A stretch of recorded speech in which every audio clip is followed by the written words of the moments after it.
Olá, tudo bem com vocês? Espero que vocês estejam bem. Glória a Deus, Deus abençoe vocês. Novamente estou aqui para continuar a nossa leitura nos evangelhos que estamos começando a meditar. E hoje a gente vai estar lendo o capítulo 9 e o capítulo 10 de Mateus. Vamos dar continuidade nas curas que Jesus está fazendo, o chamado de Mateus. A gente vai estar dando uma olhada também quando Jesus envia os 12 discípulos para estar curando os doentes, enfim, como a gente vai estar vendo no contexto que ele vai estar falando.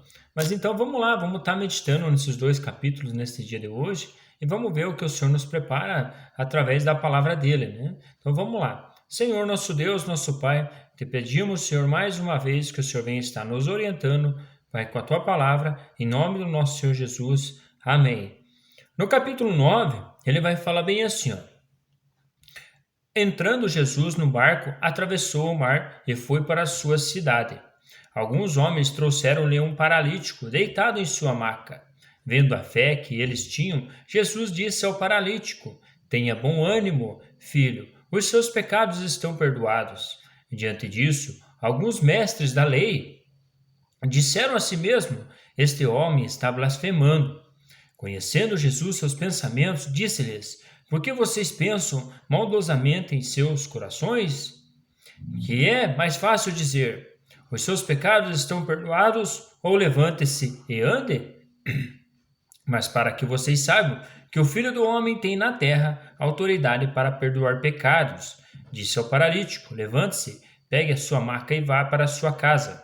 E ele se levantou e foi. Vendo isso, a multidão ficou cheia de temor e glorificou a Deus, que dera tal autoridade aos homens.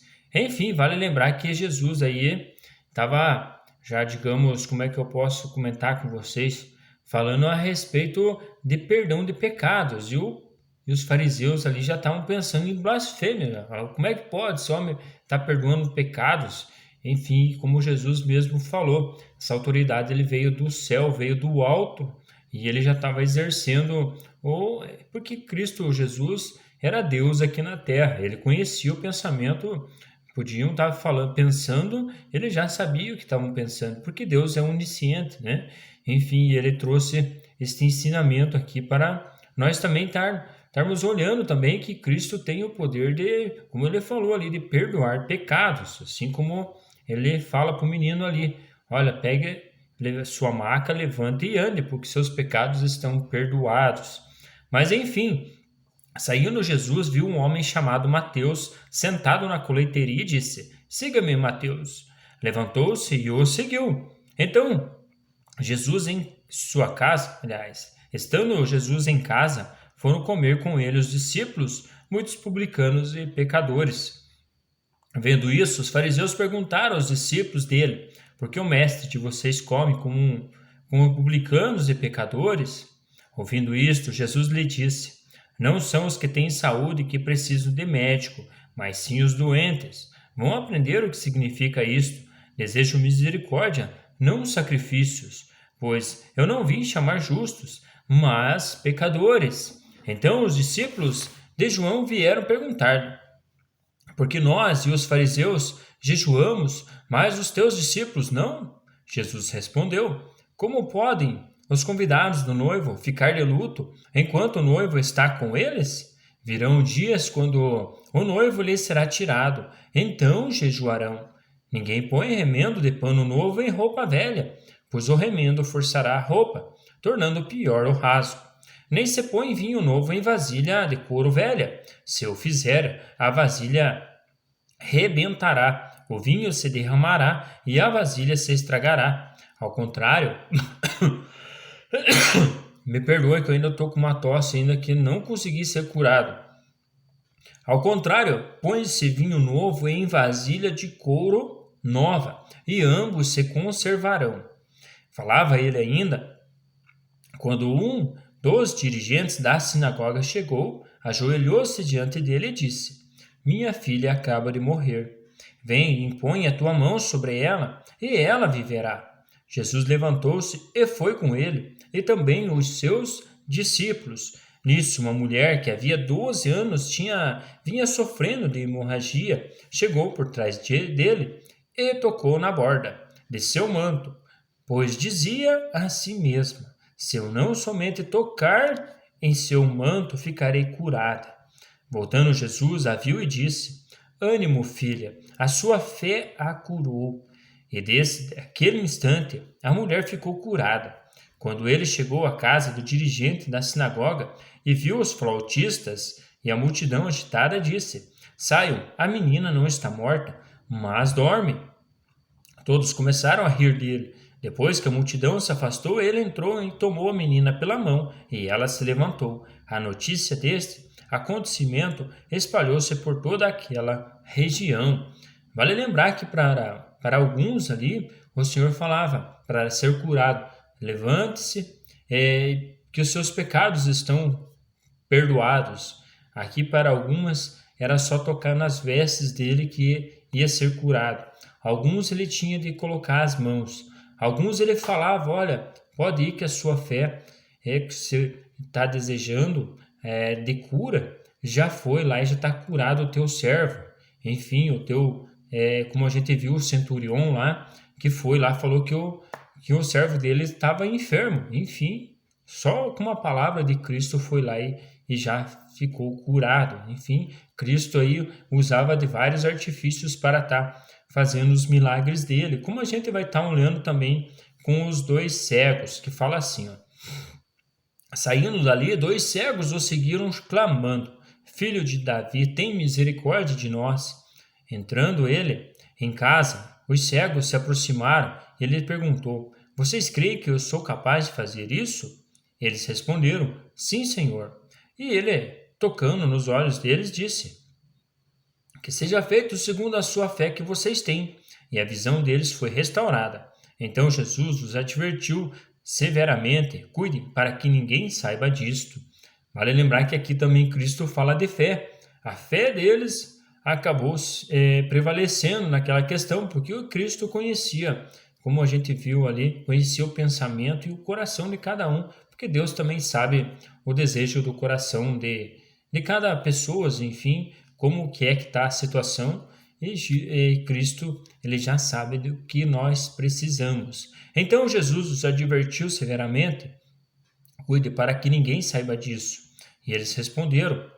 E eles, porém, saíram e espalharam a notícia por toda aquela região. Enquanto eles se retiravam, foi levado a Jesus um homem endemoniado e não podia falar. Quando o demônio foi expulso, o mudo começou a falar. A multidão ficou admirada e disse: nunca se viu nada parecido em Israel. Mas os fariseus diziam: é pelo pelo príncipe dos demônios que ele expulsa demônios. Jesus ia passando por todas as cidades e povoados, ensinando nas sinagogas, pregando as boas novas do reino e curando todas as enfermidades e doenças. Ao ver as multidões, teve compaixão delas, porque estavam aflitas e desamparadas, como ovelhas sem pastor. Então disse aos seus discípulos: a colheita é grande, mas os trabalhadores são poucos. Peçam, pois, o Senhor da colheita que envia trabalhadores para a sua colheita. Enfim, hoje, para estar trabalhando pregando o evangelho, a gente também tem que estar à disposição, senão não vai ter como acontecer. E também vai ter que estar orando para que o Senhor envie, porque senão não vai dar certo também, como ele fala ali: peçam, pois, ao Senhor da colheita que envie trabalhadores para a sua colheita. No capítulo 10, quando seus discípulos, chamando seus discípulos, deu-lhes autoridade para expulsar espíritos imundos e curar todas as doenças e enfermidades. Estes são os nomes dos 12 apóstolos. Primeiro, Simão, chamado Pedro, e André, seu irmão, Tiago, filho de Zebedeu, e João, seu irmão, Filipe e Bartolomeu, Tomé e Mateus, o publicano, Tiago, filho de Alfeu e Tadeu, e Simão, o zelote, e Judas Iscariote, que o traiu. Gravem muito bem que Judas Iscariote, assim como os outros 11 discípulos, também tinha os mesmos dons de estar curando, expulsando demônios, como a gente vai ver. Jesus enviou os 12 com as seguintes instruções: não se dirijam aos gentios, nem entre em cidade alguma dos samaritanos. Antes dirijam-se às ovelhas perdidas de Israel. Por onde forem, preguem esta mensagem: o reino dos céus está próximo.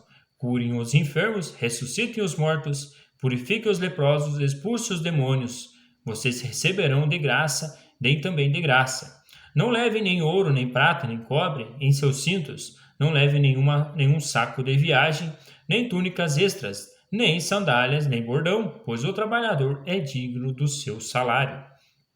Na cidade ou povoado em que entrarem, procure alguém digno de recebê-los, e fiquem em sua casa até partirem. Ao entrarem na casa, saudem-na. Se a casa for digna, que a paz de vocês repouse sobre ela; se não for, que a paz retorne para vocês. Se alguém não os receber nem ouvir suas palavras, sacudam a poeira dos pés, quando saírem daquela casa ou cidade. Eu digo a verdade, no dia do juízo haverá menor rigor para Sodoma e Gomorra do que para aquela cidade. Vale lembrar que Sodoma e Gomorra não foi pregado, assim como nós vimos com Jonas, foi pregado em Nínive, e eles se arrependeram. E também aqui os discípulos estavam indo em cidades e pregando também, e pessoas e cidades que não aceitassem o evangelho, aqui está falando bem assim, que no dia do juízo haverá menos rigor para Sodoma e Gomorra do que para aquela cidade, porque Sodoma e Gomorra não foi pregado assim como Cristo ali enviou os discípulos para estar ministrando ali através do reino, expondo ali para eles, curando enfermos. Se eles não crescem, enfim, ia dar problema no final para pessoas que não creem. E hoje também. Hoje o evangelho é falado de várias formas. Eu estou aqui falando com vocês. E tem várias pessoas e vários canais que falam de Cristo, falam da palavra, enfim, como está escrito ali. Se haverá menor rigor para Sodoma e Gomorra do que para aquelas cidades que não creram. E eu estou enviando como ovelhas no meio de lobos. Portanto, sejam astutos como as serpentes e sem malícia como as pombas. Tenham cuidado, pois os homens os entregarão aos tribunais e os açoitarão nas sinagogas deles. Por minha causa, vocês serão levados à presença de governadores e reis como testemunhas a eles e aos gentios. Mas quando os prenderem, não se preocupe quanto ao que dizer ou como dizê-lo. Naquela hora será dado o que dizer, pois não serão vocês que estarão falando, mas o Espírito do Pai de vocês falará por intermédio de vocês. O irmão entregará à morte o seu irmão e o pai a seu filho. Filhos se rebelarão contra seus pais e os matarão. Todos odiarão vocês por minha causa, mas aquele que perseverar até o final será salvo. Aqui ele está falando uma questão de conversão também. Pessoas que se convertem ali a Cristo Jesus. Hoje a gente sabe que tem um monte de religiões aí. Pessoas falam bem assim que todas elas levam a Deus.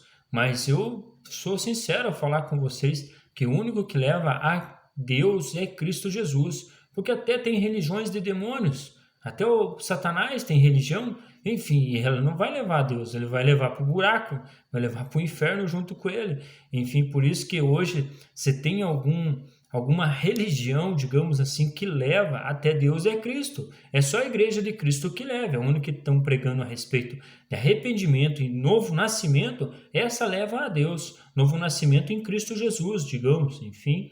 Mas fora esse contexto, não tem como falar que tem salvação em imagens, e aqui e ali. Até em Maria. Maria também, nela não tem salvação. Quem tem salvação foi no Filho que foi gerado através dela. Mas, enfim, esse é assunto para nós conversarmos mais para frente também. Em Lucas, ele fala bastante sobre Maria. Enfim, ali o nascimento de Cristo. É bom nós também estarmos meditando. Quando forem perseguidos num lugar, fujam para outro. Eu garanto que vocês não terão percorrido todas as cidades de Israel antes que venha o Filho do Homem. O discípulo não está acima do seu mestre, nem o servo acima do seu senhor.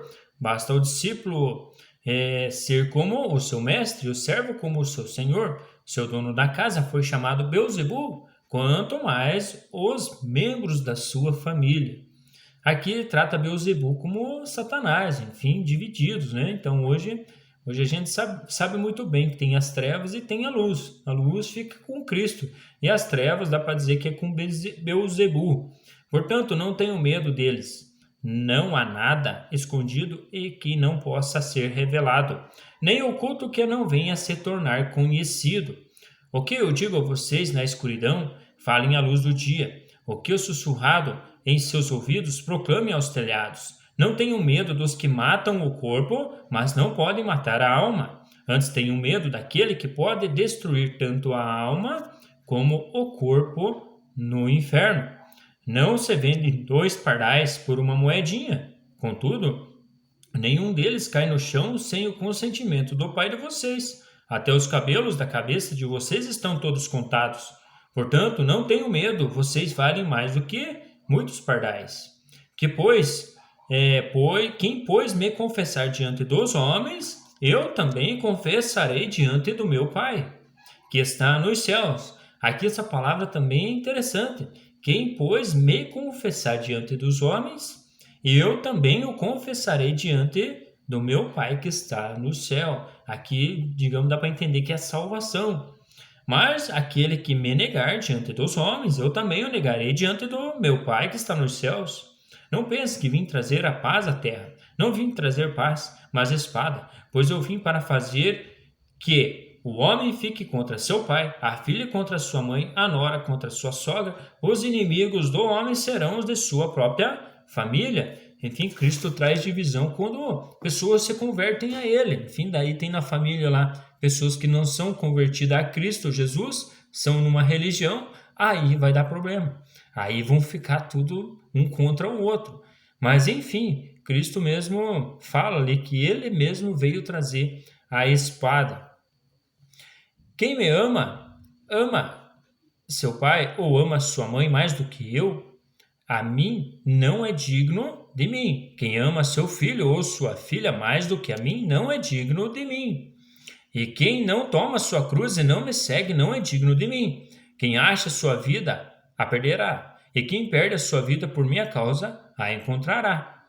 Quem recebe a vocês, recebe a mim. E quem me recebe, recebe aquele que me enviou. Quem recebe um profeta porque ele é profeta, recebe a recompensa de profeta. E quem recebe um justo porque ele é justo, receberá a recompensa de justo. E se alguém der mesmo que seja apenas um copo de água fria a um desses pequeninos, porque ele é meu discípulo, eu asseguro que não perderá a sua recompensa. Mas enfim, terminamos aqui mais uma meditação em Cristo. Se for falar de Jesus, nós ficamos a noite inteira. Enfim, digamos, vamos meditando aos poucos, que eu começo a falar, e às vezes até extrapolo o horário. Digamos que eu programo aí para estar falando em torno de 15 a 16, 17 minutos, e assim eu acabo extrapolando. Um grande abraço, fiquem com Deus e até mais.